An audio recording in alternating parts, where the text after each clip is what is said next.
Com a gente aqui a médica psiquiátrica Louise Rocha. Doutora Louise, bom dia, bem-vinda. Vamos tomar café? Bom dia, vamos sim. Bora. Doutora, acabei de falar desse assunto aí, né? Tem gente que tá numa neura danada de o tempo todo, eu tenho que emagrecer, esse padrão não se encaixa, eu vi minha amiga na rede social, tá desse jeito, eu não estou. Às vezes você olha para aquela pessoa e fala, poxa, você tá bem, mas ela mesma não consegue se aceitar, se achar bem. Como é que a psiquiatria vê isso?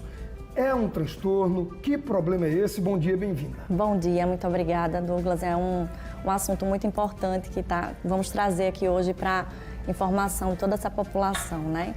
Então é o seguinte, nós vivemos hoje numa sociedade em que a cultura pelo culto do corpo perfeito, né? Buscar resultados, buscar aparecer nas redes sociais bem, né? De forma que você pode aparecer e estar ali mostrando seu corpo, suas viagens. As pessoas começam a querer se identificar com aquilo ali e fazer daquilo o seu estilo. E aí passam a fazer coisas que trazem prejuízo para a sua saúde mental. Por exemplo, dietas de forma irregular, sem um acompanhamento nutricional, passam a fazer exercícios muitas vezes de forma exagerada e não percebe que já está no corpo bacana. É o que a gente tem alguns transtornos que a gente pode classificar aí, por exemplo, a vigorexia. A vigorexia é um transtorno em que aquela pessoa ela não enxerga a sua forma física, ela acha que ela tem poucos músculos, enquanto ele já é uma pessoa bem definida. Você vai perdendo a noção do quanto você já está bem, seria assim? Exatamente. Eu malhei, defini abdômen, ou braço, ou perna, mas mesmo assim aquilo não me deixa tranquilo, sossegado. Eu olho e digo, sempre querendo não está fazendo efeito nenhum. Exatamente. E assim também nós temos um transtorno classificado como transtorno dismórfico corporal, que é o TDC. É um transtorno também onde a pessoa tem uma preocupação excessiva e obsessiva com o seu corpo, né? Determinada parte do seu corpo que muitas vezes as outras pessoas nem observam, mas para ele aquilo é um defeito que traz prejuízo, que pode lhe privar muitas vezes de situações sociais, de fotos. Isso vai lhe causando ansiedade. Como é que chama esse transtorno? Transtorno dismórfico corporal. Atinge mais homens ou mulheres ou em proporções iguais, doutora? Então, são proporções iguais, mas é mais prevalente na adolescência, né? É a fase de mudança de padrão do corpo, né? Mudança da voz, mudança do cabelo, mudança da pele, às vezes alguma espinha, alguma coisa acontecendo ali. E aí a gente tem que entender que tem uma diferença entre a vaidade excessiva, né? Porque tem gente que é muito vaidoso, e o transtorno. Um profissional habilitado, ele pode fazer esse diagnóstico e esse reconhecimento do que, até onde é esse limite. Doutora, e que profissional a gente busca? A gente vai no psicólogo, a gente vai no psiquiatra, como a senhora, a gente busca o quê? Ou é uma equipe multidisciplinar que trabalha isso com você?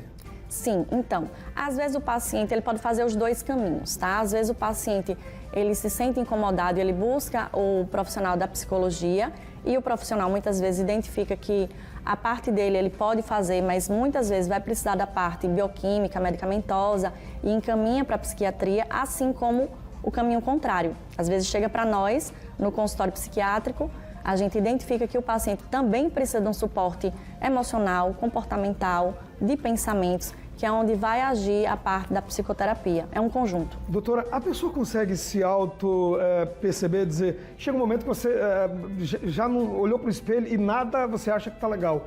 É você mesmo que diz, eu tenho que buscar ajuda, ou é alguém que está do seu lado, um pai, a mãe, um irmão, um amigo que fala, meu amigo, minha amiga, você está muito bem, eu acho que você precisa buscar ajuda.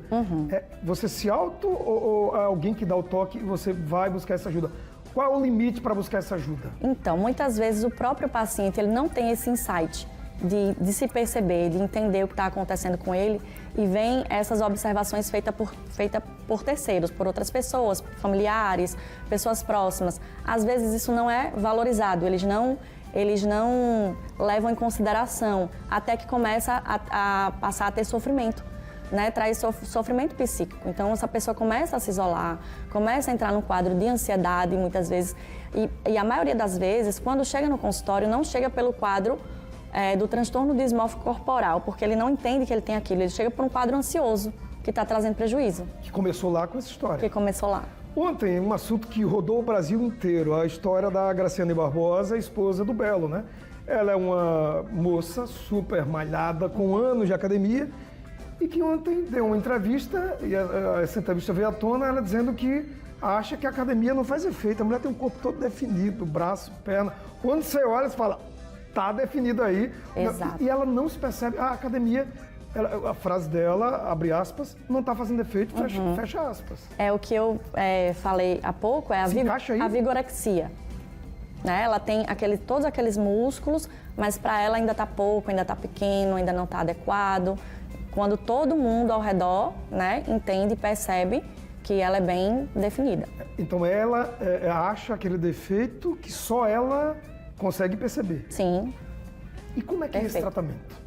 É medicamentoso, é terapêutico, como é que funciona? O tratamento ele é multidisciplinar, né? Envolve medicamentos, porque geralmente para esse transtorno ele envolve desregulação da parte de neurotransmissor, geralmente a que está envolvida é a serotonina. E aí a gente entra com o medicamento, o ISRS, geralmente, e encaminha o paciente para psicoterapia, para fazer uma terapia cognitivo-comportamental, uma linha de terapia aí que age bem, bem objetiva, assim, para tratar desses sintomas. Doutora, a senhora aqui, eu não podia deixar de fazer essa pergunta. A história da anorexia, né? Que você às vezes está muito magro, magérrimo ou magérrima, e atinge, acho que mais mulheres, a anorexia. Se a senhora no espelho e fala, poxa, eu tô gordo, eu não vou comer para não engordar. Alguns anos atrás, acontecia muito com atrizes, modelos, mas depois essa anorexia, ela saiu desses perfis de modelo e atriz e foi para dentro das nossas casas. Sim. Pessoas simples, comuns. Sim. Se encaixa nisso aí? Se também? encaixa também, nós recebemos muito, assim, consultório. É um tratamento que requer muita paciência, né? Dá certo. A gente consegue evoluir com o tratamento, mas a gente precisa de um suporte emocional também da parte familiar, né? Um suporte multidisciplinar, porque não é porque o paciente não quer se alimentar, mas é porque ele tem o transtorno que o leva a não se alimentar. E qual o papel da família nisso aí? De que forma o pai, a mãe, o tio, o avô, aquela pessoa que está pertinho de você ou um colega de trabalho pode ajudar, doutora? Então, ficar atento, né, aos sinais, aos sintomas, ao máximo tentar chegar junto, buscar essa ajuda, pedir, encaminhar esse paciente, até levá-lo aos consultórios. Recebo muitos pacientes que vêm trazidos por amigos, inclusive, não só familiares, porque a nossa rede de apoio tem que ser mais ampla, né? Amigos de trabalho, familiares, pessoas próximas, queridas. Então, cuidar do outro é cuidar da gente também. A gente viu ontem esse assunto, né, que todo mundo só falava dessa história, poxa, a mulher tão malhada, né, tão bem, não se vê, só lá. Mas não, tá aqui também, né? Sim. Tá dentro das nossas casas, dentro das empresas que a gente trabalha, dentro do consultório que a senhora atende todos os dias. Então, doutora Luíse, muito obrigado. E para fechar, gostaria que a senhora passasse uma mensagem para quem está na audiência nos acompanhando, que é o primeiro sinal, busque ajuda, não espere esse monstrinho ficar grande, que aí tudo se complica ainda mais. Né? Eu que agradeço a oportunidade de estar falando de um tema tão importante. Nós, como psiquiatras, eu como médica, recebo isso no consultório realmente diariamente, é um sofrimento, mas tem saída, tem solução.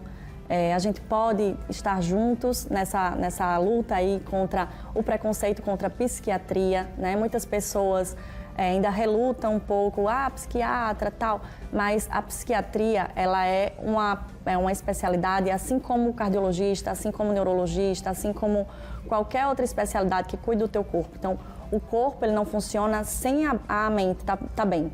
A gente precisa, né, entender que nós somos um todo e não dividido por partes. Vamos ver o ser humano como um todo.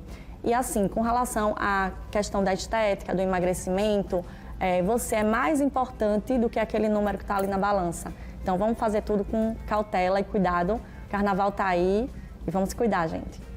E cuidar o ano inteiro, né? Se cuidar para o carnaval, cuidar o ano inteiro. Doutora Luíse, beijo para a senhora, muito obrigado e até a próxima. Volte mais vezes, Sim, tá? muito obrigada, agradeço. Um grande abraço. Obrigada. Tchau. Tchau, tchau.